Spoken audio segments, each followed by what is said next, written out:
Os filhos tendem a se aliar inconscientemente àquele entre os pais que eles percebem como vítima. Eles tentam salvar quem é vítima, né? E quando tem um conflito entre o pai e a mãe, isso é muito comum num divórcio, quando se disputa a guarda, quando se alega, se faz uma campanha para mostrar que um é bom e o outro é mau, que um é culpado pela separação, os filhos também sentem isso. E eles tendem, às vezes, a rejeitar um ou ambos, os pais, e às vezes aquele que ganha a guarda, o filho fica com o coração aliado àquele outro que perdeu a guarda. Então ele causa muitas dificuldades e ele expressa a maneira que ele encontra inconscientemente de expressar isso, uma revolta por ter sido um dos seus pais ter sido excluído, né, ter sido julgado como ruim, é se comportar mal.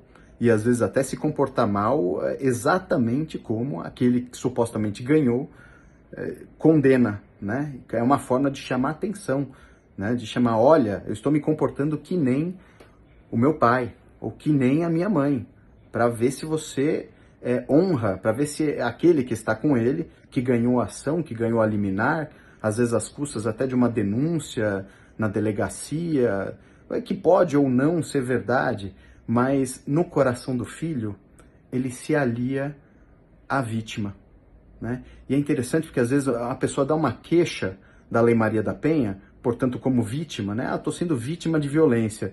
E aí manda o agressor, o juiz manda o agressor se afastar do lar. E aí o agressor é afastado, ele não é a vítima, ele é o perpetrador, né? Segundo esse processo. Mas para o filho, quem que é a vítima?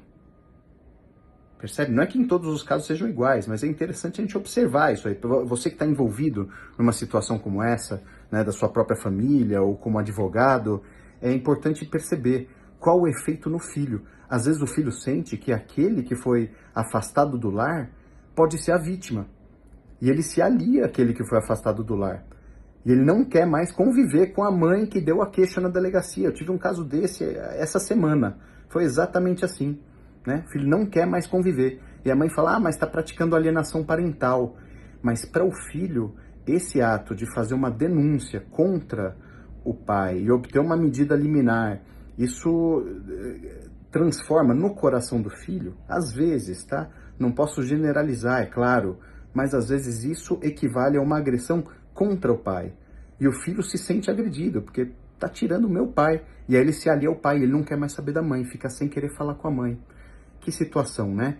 E a justiça não resolve essa dinâmica oculta, sistêmica que acontece por trás das ações de família e por trás dos casos envolvendo alienação parental. Isso precisa ser visto de uma forma fenomenológica no convívio das pessoas. E a constelação, sim, pode ajudar muito nisso. Pode ajudar para se ter clareza, para ajudar as pessoas a se posicionarem diante disso e obter o melhor para o filho. O que isso significa? Talvez modificar como se olha, né? Como o pai olha para a mãe, como a mãe olha para o pai, e para que nenhum dos dois se coloque como vítima, porque quando os dois se fortalecem, a criança não precisa mais honrar, não precisa mais ficar se preocupando em defender qualquer vítima. Então o melhor que um pai e uma mãe podem fazer é não se colocar como vítima. Se coloquem como pessoas fortes, capazes de resolver suas próprias questões entre os adultos e deixa a criança, o adolescente livres para poder ser filho apenas, ser uma criança, né? E poder contar também com seu pai e com a sua mãe assim como elas são. Claro que tem casos extremos, né? Mas em geral a dinâmica é essa.